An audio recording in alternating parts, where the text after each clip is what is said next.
रोहित जी, पाली राजस्थान से। राधे। राधा वल्लभ श्री हरिवंश महाराज जी, आपके चरणों में कोटि कोटि प्रणाम।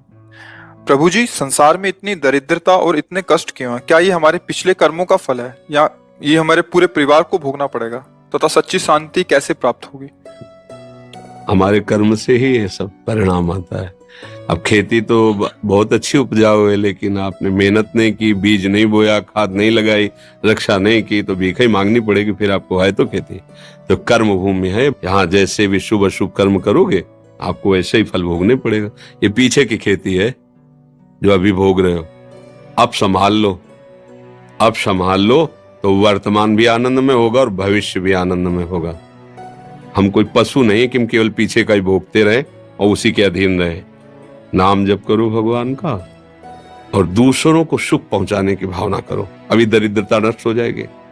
पक्का समझ लो। जिसको धन चाहिए, हम तुम्हें आंतरिक बात बता रहे हैं, जो है जितना है उसी से माता पिता भाई बंधु और आए हुए अतिथि और किसी एक बाहरी दुखी जिससे हमारा कोई मतलब नहीं, उसको सुख पहुंचाना शुरू करो। फिर देखो दरिद्रता नष्ट ना हो जाए तो हमें बता देना। किसी एक भूखे को 2 रोटी देना शुरू करो, किसी एक ऐसे दुखी को सहयोग करना शुरू करो, देखो आपकी उन्नति शुरू हो जाएगी। हम कैसा चाहते, किसी एक का छीनने को मिल जाए तो हम सुखी हो जाए, किसी एक को हम दुखी कर दे हम सुखी हो, ये सर्वनाश की बातें हैं। वही हमको भोगना पड़ता है।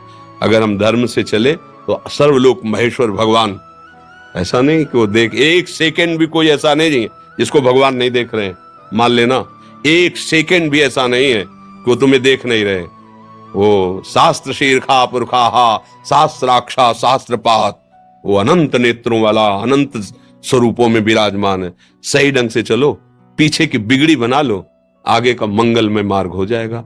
नाम जप करो, कोई नशा मत करो, जो अर्थ कमाओ, माता पिता परिवार को सेवा, और किसी ऐसे को जिससे बदला लेने का भाव ना हो। जैसे मान लो हमने आपको जल पिलाया तो कभी आप हमको हाथ जोड़ के भी राधे राधे कहेंगे, ऐसी भावना नहीं हो। ऐसे किसी की सेवा करो, किसी पशु, किसी पक्षी, किसी ऐसे व्यक्ति की, वो तुम्हारे लिए इतनी जोर का काम करेगा कि सब व्यवस्थाएं बननी शुरू हो जाएंगी। वो कैसे बनाता है समझ में नहीं आता, और जब कर्म बिगड़ जाते हैं तो कैसे बिगड़ता संभाल भी नहीं पाते। इसलिए उसको रिझा लो, सारी बात बन जाएगी। भाई वो वृद्ध कोई ऐसा भूखा प्यासा बीमार पड़ा हो, इन बातों पे लोग ध्यान नहीं देते। कोई पशु ही है, सेवा का अवसर मिला है, तन मन धन से कर दो से, उसका परिणाम जो आएगा। हाँ, एक बार हम वाराणसी में घाटों में रहते थे, तो वर्षा होने लगी तो भाग के हम ऐसे छतरियां होती उन पे बैठ, तो देखा एक आदमी ऐसे पड़ा था और वहीं से जल प्रवाह ऐसे जाना था। वर्षा शुरू हुई, हम कहा ये मुर्दा है या जिंदा? तो उनका बाबा ये जिंदा है। हम कहा तो अभी बह जाएगा और गंगा की धारा में चला जाएगा।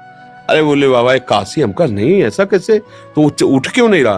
बोले उठ उसको गलित कुष्ठ है, वो रगड़ रगड़ के चल पाता है। तो हम कहा वर्षा हो रही, भागे वहां से। अरे बोले वाह काहे को, या तो ऐसे हम भाग के गए, मवाद ऐसे गंदा ऐसे सब घाट में पड़े।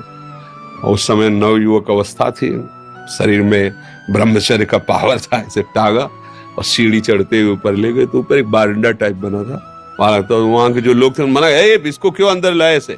उनका 1 मिनट में तुम्हारी भी स्थिति ऐसी हो सकती है, ऐसा नहीं कहना चाहिए। आप बिल्कुल सावधान, इसको हटाइएगा। जब उसको लेटाया ना, तो जो हम आंख खोला, फिर जब लेटाया उसको, और जो देखा आपको क्या बताएं, ऐसा प्यार भरी दृष्टि से जब देखा तो हम ऐसे ऐसे उनको, अब हमारे पास तो अकिंचन, कुछ ना सुविधा है, ना पैसा है, ना भोजन है। घाट में रहते थे, जो महादेव जी दे देते थे उससे में रात दिन अपने भजन मार्ग, किसी आश्रम में नहीं जाना, किसी से मांगना नहीं, ऐसा एकांत। पर उनकी जो दृष्टि मिली, ये जो आज आप लोग सुन रहे हैं, जो आज आप लोग अनुभव कर रहे हैं, ये केवल इन्हीं महापुरुषों की कृपा से है।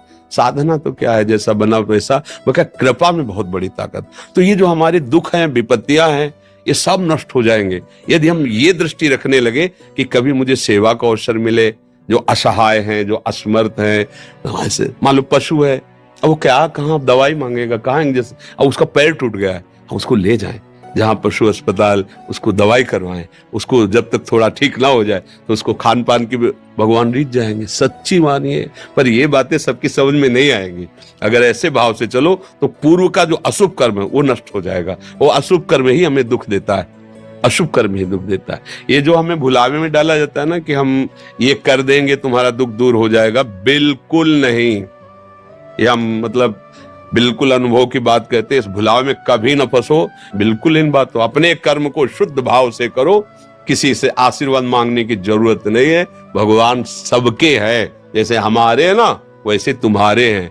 तुम्हारी दृष्टि में भगवान के प्रति पक्षपात लग सकता है कि भगवान इनको ज्यादा चाहते हैं हमको नहीं, लेकिन उस माँ से पूछो जिसके 4 लड़के, 2 कमाते हैं 2 ऐसे ही हैं, उस जब भोजन परोसेगी तो चारों को बराबर पर। ऐसे ही भगवान कहते सब मम प्रिय सब मम उपजाए, तुम सब मेरे बच्चे हो। पर भगवान से विमुख होकर गलत आचरण करोगे तो वही माया पीट रही, कभी दरिद्रता, कभी विपत्ति, कभी दुख, कभी पश्चाताप, कभी शोक, जन्म मरण। इसलिए सावधान हो।